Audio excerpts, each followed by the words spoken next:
বরঞ্চ তোমরা যদি আমার দ্বীনকে বাদ দিয়ে, আমার রাসূলকে বাদ দিয়ে, আমার রাসূলের অনুসরণকে বাদ দিয়ে যদি অন্য কোনো মানুষের অনুসরণ করো, তোমাদের জীবনে লাঞ্ছনা আর গঞ্জনা ছাড়া পৃথিবীতে আর কিছুই হবে না। ওয়া হুয়া ফিল আখিরাতি মিনাল খাসিরিন। আল্লাহ পাক বলেন, তাহলে তোমাদের জীবনে ক্ষতিগ্রস্ত হয়ে যাবে, তোমাদের জীবনে লাঞ্ছনা আসবে, পারিবারিক জীবনে অশান্তি নেমে আসবে, সামাজিক জীবনে অশান্তি নেমে আসবে, রাষ্ট্রীয় জীবনে তোমাদের অশান্তি নেমে আসবে, শান্তির নিবিড় উঠে যাবে, অশান্তি আর গজব নাজিল হয়ে যাবে আকাশের নিচে। ঠিক কি না? আজ সমাজের মধ্যে আমরা নামাজ মানি আল্লাহ, রোজা মানি আল্লাহ, কিন্তু সমাজের সকল নিয়ম নীতিগুলি আমরা এই ইসলামকে বাদ দিয়ে অন্য অন্য নিয়ম দ্বারা পরিচালিত করি বিধায় এই সমাজে আজকে অশান্তি না শান্তি? সবাই বলেন অশান্তি না শান্তি? তাহলে তো সেই আয়াতেই সঠিক হয়ে গেল, আল্লাহ যা বলেছেন ওয়া হুয়া ফিল আখিরাতি মিনাল খাসিরিন, তোমরা ক্ষতিগ্রস্ত হবে। প্রিয় ভাইরা আমার, এই পৃথিবীর মধ্যে আপনাদেরকে আমি প্রশ্ন করতে চাই, এই পৃথিবীর মধ্যে মানব সৃষ্টির জন্য, মানব সৃষ্টির রহস্য অথবা মানব সৃষ্টির মূল উদ্দেশ্য কয়টি? কে বলতে পারবেন? কেউ বলতে পারবেন? মানব সৃষ্টির উদ্দেশ্য কতটি? কেউ বলতে পারবেন? না, মানব সৃষ্টির মূল উদ্দেশ্য হচ্ছে মূল দুইটি। কয়টি? সবাই বলেন। দুটি উদ্দেশ্য মানব সৃষ্টি করার পিছনে।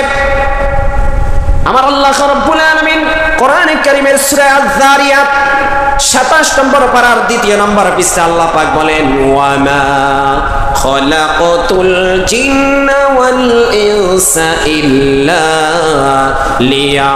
লিয়াবুদুন। এই জমিনের মধ্যে আমি জিন এবং ইনসান, তার মানে হলো জিন এবং মানুষকে সৃষ্টি করেছি একমাত্র আমি আল্লাহ রাব্বুল আলামিনের ইবাদত করার জন্যই। কার ইবাদত? সবাই বলেন কার? তাহলে সবাই বলেন গোলামি করব কার? দাসত্ব করব কার? ইবাদত করব কার? অন্য কোন মানুষের ইবাদত করা যাবে না, অন্য কোন মানুষের গোলামি করা যাবে না, অন্য কোন মানুষের আইন মানা যাবে না। এই হচ্ছে 1 নম্বর উদ্দেশ্য।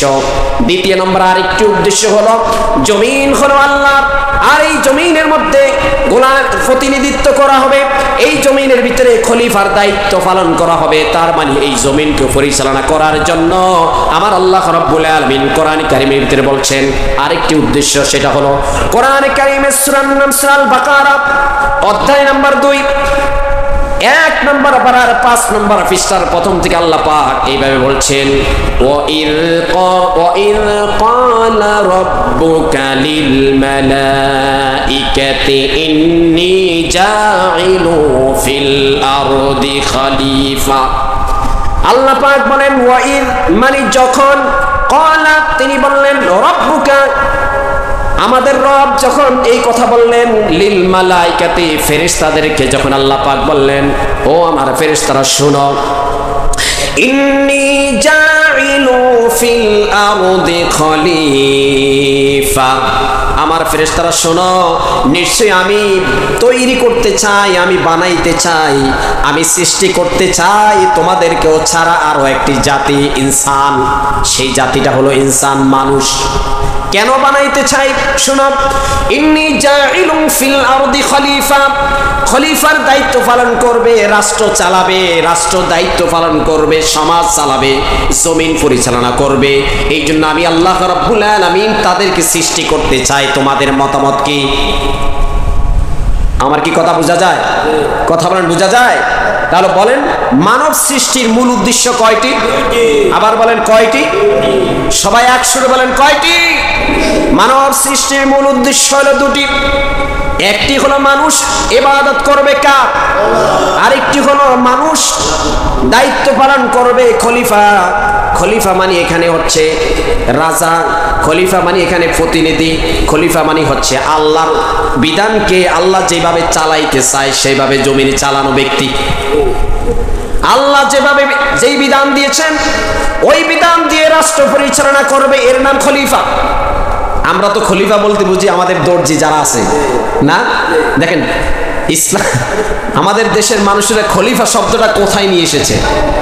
আমাদের দেশের মানুষে খলিফা শব্দটা নিয়ে এসেছে বাজারের যে দর্জি আছে এদেরকে। আসলে খলিফা শব্দ এটা নয়। খলিফা শব্দের অর্থ হচ্ছে প্রতিনিধি। খলিফা শব্দের অর্থ হচ্ছে বিধানকে, যিনি আল্লাহর বিধানকে পরিচালনা করে সমাজের মধ্যে, যেই ব্যক্তির মাধ্যমে বিধান প্রতিষ্ঠিত হয় ওই ব্যক্তিকে বলা হয় খলিফা। এখন আমরা সেই খলিফাকে বাদ দিয়ে দোকানের খলিফা ধরেছি, এই খলিফা বাদ দিয়ে দিয়েছি। কোরআনের কথা বললে এক শ্রেণীর লোক আছে যাদের শরীরের মধ্যে জ্বালা উফাও শুরু হয়ে যায়, কারণ ওরা জানে যে এই কোরআন যদি প্রতিষ্ঠা হয়ে যায়, আল্লাহর সেই খলিফার দায়িত্ব যদি মানুষ যদি পালন করে, বাংলার জমিনে যদি সেই খলিফার দায়িত্ব প্রতিষ্ঠিত হয়, তাহলে এই জমিনে আমরা আর মদের লাইসেন্স দিতে পারবো না, ঠিক কিনা? এই জমিনে আমরা আর জেনার লাইসেন্স দিতে পারবো না, পতিতালয় যারা আছে এদের কাছ থেকে ট্যাক্স গ্রহণ করতে পারবো না, আছে না নাই? এই সকল চিন্তাবিদ যারা আছে এদের গায়ে আগুনের মতো জ্বালা উফড়াও হয়ে যায়। এই জন্য তারা চায় না এই জমিনে আল্লাহর যেই উদ্দেশ্য দুটি, একটি তারা মানে শুধু নামাজ পড়বে, বাকিগুলি বাদ দিয়ে দেয়। তাহলে আল্লাহ বলেছেন আমি দুটি উদ্দেশ্যে তোমাদেরকে সৃষ্টি করেছি, একটা হচ্ছে জমিন পরিচালনা করবে আমার পরিবর্তে তোমরা মানব জাতি, আর একটা হচ্ছে যা ইবাদত করবে সব আমার জন্য করবে। এখন আমরা আল্লাহর ইবাদতেরকে একদিকে নিয়েছি, আর দ্বিতীয় যে আরেকটা উদ্দেশ্য আছে এইটাকে আমরা কেটে ফেলে দিয়েছি, ঠিক কিনা ভাই? এবার বলেন তো দেখি সূরা আয-যারিয়াত, এই সূরাটা কি কোরআনের ভিতরে আছে না নাই? সবাই বলেন আছে না নাই? আবার সূরাতুল বাকারা, এই সূরাটা কি কোরআনে আছে না নাই? তাহলে কোরআনের বাইরে কিন্তু এই কথা নাই। তাহলে এবার বুঝেন আমরা একটাকে মানি আর একটাকে মানি না। আল্লাহ পাক কোরআনে কারীমের সূরার নাম সূরাতুল বাকারা, অধ্যায় নাম্বার 2, আয়াতে কারীমা 85 নম্বর আয়াত। আল্লাহ পাক বলেন আফাতুমিনুনা বিবাদিল কিতাবি ওয়া তাকফুরুনা বিবাদ ফামা জাযাউ মান ইয়াফআলু যালিকা মিনকুম ইল্লা খিzyun ফিল হায়াতিদ দুনিয়া ওয়া ইয়াওমাল কিয়ামাতি ইউরাদ্দুনা ইলা আশাদ্দিল আযাব। জোরে বলি আল্লাহু আকবার। আল্লাহ পাক বলেন তোমাদের মধ্যে যারা কোরআনে কারীমের কিছু অংশ মানে আর কিছু অংশ মানে না, তার মানে হলো আল্লাহর বিধান একটি মানবে আর একটি মানবে না। আল্লাহ বলেন আফাতুমিনুনা বিবাদিল কিতাবি ওয়া তাকফুরুনা বিবাদ, তারা যদি কিছু অংশ অস্বীকার করে, ফামা জাযাউ মান ইয়াফআলু যালিক, আর যারা কিছু অংশ স্বীকার করলো আর কিছু অংশ স্বীকার করলো না, কিছু অংশ মানলো আর কিছু অংশ মানলো না, ওই ব্যক্তির প্রতিদান হলো ফামা জাযাউ মান ইয়াফআলু যালিকা মিনকুম ইল্লা খিzyun ফিল হায়াতিদ দুনিয়া, এদের জন্য দুনিয়ার মধ্যে আছে লাঞ্ছনা আর গঞ্জনা। দুনিয়ার মধ্যে তাদের জন্য কি আছে? লাঞ্ছনা আছে, বেইজ্জতি আছে, গঞ্জনা আছে আল্লাহর পক্ষ থেকে।